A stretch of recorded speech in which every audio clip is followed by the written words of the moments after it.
Hello అండి అందరికీ welcome back to my channel. Welcome to ఎన్జైటీ fashions అండి.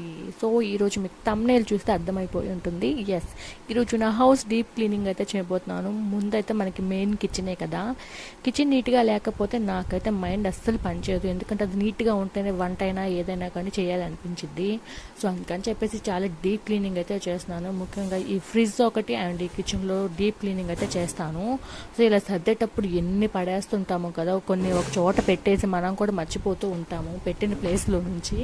సో ఇక్కడ పేపర్స్ వేయటం వల్ల ఏంటంటే ఏదైనా ఆయిల్ పడినా కానీ ఏదైనా కర్రీ ఏదైనా పడితే ఏంటంటే అది పీల్చుకుపోయి మరక అలాగే కనిపిస్తూ ఉంటుంది. సో చాలా చిరాగ్గా అనిపించింది. నాకైతే మాత్రం కిచెన్ చాలా నీట్గా ఉండాలి, అప్పుడే నాకు ప్రశాంతంగా అనిపించింది. సో ఇక్కడ నేను ఇంకా ఫస్ట్ ఎప్పుడు కూడా నేను ఈ కిచెన్కి నాకు ఎదురుగా ఉండే రోన్ అయితే నేను ఎప్పుడు క్లీన్ చేస్తూనే ఉంటాను. వారానికి ఒక్కసారి అక్కడ పేపర్స్ మారుస్తాను. ఈ పైన రెండు ఉండే రోస్ ఏంటి అంటే నాకు పెద్దగా అవసరం ఉండదు, ఎందుకంటే వాటిని పెద్దగా యూజ్ చేయను కాబట్టి పేపర్స్ మ్యాక్సిమం నీట్గానే ఉంటాయి. అవి ఎక్కువగా నేను కదిలించాను కాబట్టి ఈసారి ఏంటంటే నేను ఎక్కువగా యూజ్ చేసేవన్నీ ఒక సైడ్ యూజ్ చేయనివి ఒక సైడ్ ఇలా పెట్టుకుందామని ఒక ప్లాన్ అయితే వేసుకున్నాను. సో అందుకని మొత్తం డీప్ క్లీనింగ్ చేద్దామని అనుకుంటున్నాను. సర్దిన తర్వాత వచ్చే మనసు ఎంత ఉంటుంది చూడండి. మనకి కోట్లు ఇచ్చినా కూడా రాదు, ఎందుకంటే మన కిచెన్ నీట్గా ఉంటే వచ్చే ఆనందమే వేరు కదా. సో ఇక్కడ నేను ఫస్ట్ అయితే పై అల్మరా మొత్తం కూడా క్లీన్ చేస్తున్నాను, మొత్తం తీసేస్తున్నాను. ఎక్కడైనా ఒక మట్టి పేరుకుపోయినా లేకపోతే ఇక్కడ డస్ట్ పడతా ఉంటుంది కదా, అవి ఏదన్నా ఉంటే మొత్తం నీట్గా క్లీన్ చేసేసుకుంటూ, వాష్ చేయాల్సినవి ఉంటే వాష్ చేసేసుకుంటూ, తీసి పడేయాల్సినవి ఏమన్నా ఉంటే అవన్నీ తీసేసుకుంటూ మొత్తం నీట్గా తీసేసుకుంటూ ఉన్నాను. మొత్తం తీసేసి పేపర్స్ కూడా అన్నీ తీసేసి మొత్తం నీట్గా తుడిచేసుకొని తర్వాత మళ్ళీ ఫ్రెష్గా పేపర్స్ వేసేసి నీట్గా కొంచెం డిఫరెంట్గా అయితే సర్దుదాం అని అయితే అనుకుంటున్నాను. సో యూజువల్లీ మేము ఉండేది రెంటెడ్ హౌస్లో కాబట్టి మాకు నచ్చినట్టుగా చేసుకోవడానికి కూడా కుదరదు. సో ఉన్న దాంట్లోనే సర్దుకుపోవాలి. సో ఆల్మోస్ట్ నేను మార్నింగ్ మా చిన్నోడిని నిద్రకేసేసి బట్టలన్నీ కూడా సర్దేసుకున్నాను అనమాట. పిల్లలవి మావి అన్నీ చాలా కింద పడిపోతున్నాయి కదిలిస్తుంటే. సో అవన్నీ కూడా నీట్గా ఆర్గనైజ్ అయితే చేశాను. మొత్తం కూడా కర్చీఫ్స్ కానివ్వండి, పిల్లలవి మావి అన్నీ కూడా నీట్గా ఆర్గనైజ్ అయితే చేశాను. సో మార్నింగ్ వంట చేసుకుంటూ ఆ పని అయితే చేసేసాను అనమాట. సో అవి కూడా నేను మీకు చూపిస్తాను ఎంత నీట్గా ఉందో. సో డ్రెస్సింగ్ టేబుల్ కూడా క్లీన్ చేయాలి.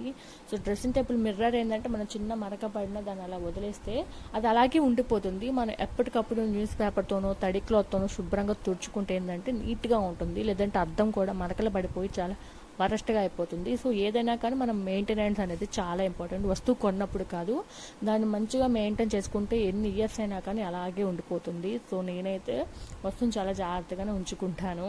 సో ఈ కిచెన్లో అయితే సో ఇలా మొత్తం కూడా నీట్గా పేపర్స్ అయితే వేసేసి నీట్గా ఈసారి కొంచెం డిఫరెంట్గా సర్దుదాం అని అయితే అనుకుంటున్నాను. ఎందుకంటే నాకు యూజ్ అయ్యే థింగ్స్ అన్నీ కూడా ఒకవైపు పెట్టుకుందాము.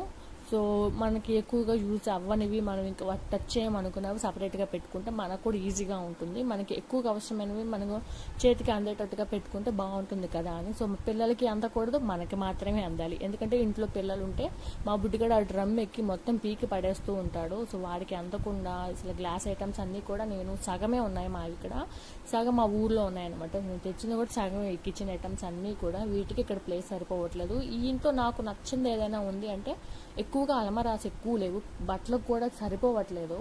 సో బట్టలకు కూడా మాకు ఒక్కటే ఉంది, ఇంట్లో నలుగురు ఉన్నాము, పిల్లల బట్టలు ఎక్కువ ఉంటాయి మావి. ఇవన్నీ పెట్టుకోవాలంటే అలమరాస్ ఎక్కువ లేదు, ఒకటే ప్రాబ్లం అయిపోతుంది. సో ఇట్లా ఒక బీరువా అనేది ఒకటి ఉంది కాబట్టి కొంచెం మంచి బట్టలను తీసుకెళ్ళి దాంట్లో పెట్టుకుంటున్నాను. సో ఇంకా కిచెన్లో కూడా ఇది ఒక్కటే ఉండిపోవటం వల్ల కొంచెం ఇరుగ్గానే అనిపిస్తుంది, బట్ ఇట్స్ ఓకే. మాకు ఇల్లు దగ్గరగా మా అమ్మ ఇంటికి దగ్గరగా ఉంది కాబట్టి తీసుకున్నాం. ఇల్లు అంతా బాగానే ఉంటుంది కానీ అల్మరాస్ ఎక్కువ లేవు. సో దానివల్ల ఇబ్బంది అయిపోతుంది. అందులోనూ ఈ పింగాణి వస్తువులు అవి కూడా నేను చాలా తక్కువే తీసుకొచ్చాను, ఎందుకంటే ప్లేస్ లేదు కాబట్టి సగం అక్కడే ఉండిపోయాయి. సో ఇక్కడ నేను కొన్ని అయితే డస్ట్ పట్టిపోతే కొన్ని అయితే ఏకంగా వాష్ చేస్తున్నాను, కొన్ని తుడిస్తే పోతాయి. ఎందుకంటే మనం ఎక్కువగా వాటిని పట్టుకోం కదా, అంటే పైన ఉండిపోతాయి, వాటితో మనకి పెద్దగా పని ఉండదు. మనం ఏముందో పదే క్లీన్ చేయాలంటే పిల్లలు ఉంటారు, క్లీన్ చేయడానికి కూడా కుదరదు. ఎందుకంటే మార్నింగ్ లేచి నాకు పిల్లలతోనే సరిపోతుంది. పిల్లలకి టిఫిన్, వాళ్ళకి బ్రేక్ఫాస్ట్ పెట్టేసి తర్వాత లంచ్కి ఏం చేయాలి, ఇంట్లో పనులు, పిల్లలిద్దరికి స్నానాలు చేయించుకోవటం, ఇంకిదే సరిపోతూ ఉంటుంది. మనకి ఎక్స్ట్రా పని పెట్టుకోవడానికి కూడా టైం ఉండదన్నమాట. సో నాకు ఎక్స్ట్రా పని ఏదైనా పెట్టుకోవాలంటే మా వారి ఇంటికాడ ఉండాలి, లేదంటే మా మమ్మీ అయినా ఇంటికాడ ఉండాలి. ఈరోజు మా వారి యాక్చువల్గా నేను హాలిడే తీసుకొని నేను హౌస్ అంతా డీప్ క్లీన్ చేసుకోవాలి, పిల్లలు ఏదైనా ఉంటే పట్టుకుంటాడు కదా అని. కానీ అన్ఎక్స్పెక్టెడ్గా ఈరోజు మా అమ్మకి హాలిడే రావటం వల్ల పిల్లలిద్దరూ ఒకడేమో స్కూల్కి వెళ్ళిపోయాడు మా బుడ్డిగాడు. సో ఇంకా మా చిన్నోడే కదా, మా అమ్మ ఆడించుకుంటా కూర్చుంది ముందు రూమ్లో. నేను ఇంకా కిచెన్లో హ్యాపీగా నా పని నేను చేసేసుకుంటూ ఉన్నాను అనమాట. ఎందుకంటే పిల్లలు ఉన్నప్పుడు పదే పదే కూరక వాళ్ళు ఎదుగా మనం క్లీన్ చేసామనుకోండి డస్ట్ వాళ్ళు తీసేసుకుంటారు. సో పైన అరమరంతా చూసేంత నీట్గా క్లీన్ అయితే చేసేసాను. తర్వాత కొన్ని మార్చాను. సో అది నేను చూపించలేకపోయాను, కానీ నీట్గా అయితే చేసేసుకున్నాను. సో నెక్స్ట్ అయితే కింద రో క్లీన్ చేస్తున్నాను. కింద కూడా మొత్తం నీట్గా సర్దేసి ఎంత వరస్ట్ అయిపోయిందో సర్దేటప్పటికి అదంతా క్లీన్ అయిపోయి వచ్చే మనశ్శాంతి ఉండేది. చూడండి ఎంత హ్యాపీగా అనిపించిందో. ఇక్కడ ఏంటంటే నేను కిచెన్లో నాకు ఉప్పు, కారం, పసుపు లేకపోతే కందిపప్పు ఇవన్నీ కూడా నేను ఒక సైడ్ పెట్టుకున్నాను. ఎందుకంటే అవి నాకు ఈజీగా అందేయడానికి. ఒక సైడ్ ఏంటంటే మనం ఏదైనా ఆర్డర్ పెట్టుకున్నప్పుడు వచ్చే బాక్సెస్ కానివ్వండి, లేకపోతే మనం ఐస్ క్రీమ్కి వచ్చే బాక్సెస్ ఇలాంటివి ఉంటాయి కదా, అవి ఏంటంటే మనం ఎవరికైనా దూరాపోలకి ఏదైనా వేసేయడానికి కూడా బాగుంటాయి. మనం స్టీల్ ఇచ్చామనుకోండి, వన్స్ వాళ్ళు మర్చిపోయినా మనం మర్చిపోయినా ఇంక పోతే రాదు. సో అవి నేను ఎప్పుడు కూడా పడేయను, అవన్నీ పక్కన పెట్టుకుంటాను. ఎప్పుడైనా మసాలా అలా వేసి పెట్టుకోవడానికైనా, ఏదైనా ఎక్స్ట్రా కర్రీ మిగిలిపోయినప్పుడు వాటికి బాగా యూజ్ అవుతాయి కదా, అందుకని నేను ఎప్పుడు కూడా అలాంటివి ఎప్పుడు పడేయకుండా పక్కన పెట్టేసుకున్నాను. సో ఇటు సైడ్ మొత్తం కూడా నేను ఉప్పు, కారం, పసుపు, పంచదార డబ్బాలు ఇవన్నీ ఒక సైడ్ పెట్టుకున్నాను. ఇటు సైడ్ ఏమో నేను ఎక్కువగా యూజ్ చేయనివి ఉంటాయి కదా, అవన్నీ అటు సైడ్ పెట్టుకున్నాను అనమాట. సో దట్ మనకి ఈజీగా ఉంటుంది. ఏదైనా కావాలంటే ఈజీగా మనం తీసేసుకోవచ్చు. ఒక దాంట్లో కొన్ని ఉంటాయి, ఒక దాంట్లో కొన్ని ఉండవు. సో మనం పప్పు డబ్బాల్లో కొన్ని వేసి పెట్టుకుంటాం, బాక్సుల్లో కొన్ని వేసి పెట్టుకుంటాము. సో కిచెన్ అన్నాక మనం ఇష్టం వచ్చినట్టు యూజ్ చేసుకుంటాము. సో అందుకని నేను ఈసారి పర్టికులర్గా దాంట్లో ఏదన్నా ఉంది అంటే అవన్నీ ఒక సైడ్ పెట్టేసుకొని, ఖాళీగా ఉన్నాయని ఒక సైడ్ పెట్టేసుకుంటే నాకు కూడా ఈజీగా ఉంటుంది అనిపించింది. నేను అందుకని ఇలా సర్దుకుంటూ ఉన్నాను. సో పిల్లలు ఉంటే ఇల్లు ఎప్పుడూ చండాలంగా, మా బుడ్డిగాడైతే మా చిన్నోడు ఇద్దరు కలిసి ఆడుకుంటున్నారంటే కింద ఇల్లంతా బొమ్మలతోనే ఉండిపోతాయి, గందరగోళం చేసి పెట్టేస్తారు ఇల్లంతా. వన్స్ వాళ్ళు పడుకున్నాక అవన్నీ నేను మళ్ళీ నీట్గా సార్ట్అవుట్ చేసుకొని హౌస్ అంతా శుభ్రంగా చిమ్ముకుంటాను. దాన్ని ఇంకా అలాగే వదిలేస్తే అవి అలాగే డర్టీ అయిపోతాయి. సో హౌస్ క్లీనింగ్గా ఉంచుకోవాలి. ఎందుకంటే నాకు ఇద్దరు చిన్నపిల్లలు కాబట్టి నేను రోజు ఇల్లు తుడుచుకోవాల్సిందే. నాకు ఎక్స్ట్రా పని పెట్టుకోవడానికి అసలు కుదరదు. ఎందుకంటే నాకున్న పనికి నాకు ఈ డే సరిపోతుంది. ఏదైనా ఒక 10-5 నిమిషాలు నాకు మిగిలిందంటే నాకు వీడియో ఎడిటింగ్స్ కానివ్వండి, లేకపోతే వాయిస్ ఓవర్ ఇచ్చుకోవటం ఈ పనులు చేసుకుంటూ ఉంటాను. అది కూడా నేను ఎక్స్ట్రా పనులు చేసుకుంటూ కొంచెం ఖాళీ టైం దొరికినప్పుడే చేసుకుంటాను. వాటికంటే నాకు ఎక్స్ట్రా టైం దొరకదు. సో నైట్ టైం కానివ్వండి, మార్నింగ్ ఏదైనా పని లేనప్పుడు ఎడిటింగ్ పనులే చేసుకుంటూ ఉంటాను. ఆ టైంలో బట్టలు అవి సర్దుకుంటూ నాకు ఈ పని ఎవరు చేయరు. సో వీడియో తీసుకోవటం కానీ, ఎడిటింగ్, వాయిస్ ఓవర్ ఇచ్చుకోవడం ఎవ్రీథింగ్ నేనే చేసుకుంటూ ఉంటాను. ఈ పని నేను ఎంతో ఇష్టంగా చేస్తున్నాను. సో ఇక్కడ సెకండ్ రో కూడా కంప్లీట్ అయిపోవచ్చింది. థర్డ్ రో అంటూ పెద్దగా ఏమి ఉండదు, ఎందుకంటే నేను మొత్తం కూడా పైకి షిఫ్ట్ చేసేస్తున్నాను కింద ఏమీ పెట్టుకోకుండా. సో చాలా నీట్గా అయిపోయింది. ఇది థర్డ్ రో కూడా శుభ్రంగా చేసేదాన్ని. పెద్దగా నేను ఇక్కడైతే ఏమీ పెట్టుకోలేదు. సో నాకు యూజ్ అయ్యే థింగ్స్ మాత్రం అటు సైడ్ పెట్టేసుకున్నాను. చూసుకున్నారు కదా, ఇటు సైడ్ ఒక సైడ్ పెట్టేసుకున్నాను, అటు సైడ్ ఏమో ఓన్లీ ప్లాస్టిక్ నేను యూజ్ చేయని మాత్రం అటు సైడ్ పెట్టేసుకున్నాను. ఇంకా 3 rows కంప్లీట్ అయిపోయినాయి. చాలా ప్రశాంతంగా ఉంది.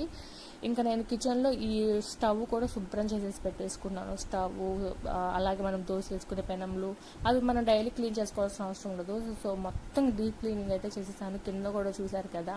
సో వీడియోని నేను మొత్తం తీయాలంటే కుదరదు, ఎందుకంటే నేను క్లీన్ చేసుకుంటూ వీడియో నాకు తీసేవాళ్ళు, తడి చేతులతో ఫోన్ కూడా పట్టుకోలేము. అందుకని చెప్పేసి నాకు వీలైనంత వరకు వీడియో తీశాను. ఇంకా ఫ్రిడ్జ్ కూడా చాలా నీట్గా చేసేసుకున్నాను. డీప్ క్లీనింగ్ అంటే మొత్తం తీసి మళ్ళీ మొత్తం సర్దుకోవటం అనమాట. ఇంకా మా చిన్నోడిని పాపం మా వారిని ఇద్దరికి వేసేసారు. ఇంకా నేను ఇక్కడ డ్రెస్సింగ్ టేబుల్ కూడా అంత నీట్గా చేసి పెట్టేసుకున్నాను. బట్టలు చూసారు కదా, అంత నీట్గా ఆర్గనైజ్ చేసి పెట్టేశాను. సో నీట్గా మొత్తం కింద నుంచి పైకి సర్దేసరికి నాకు సరిపోయింది అనమాట.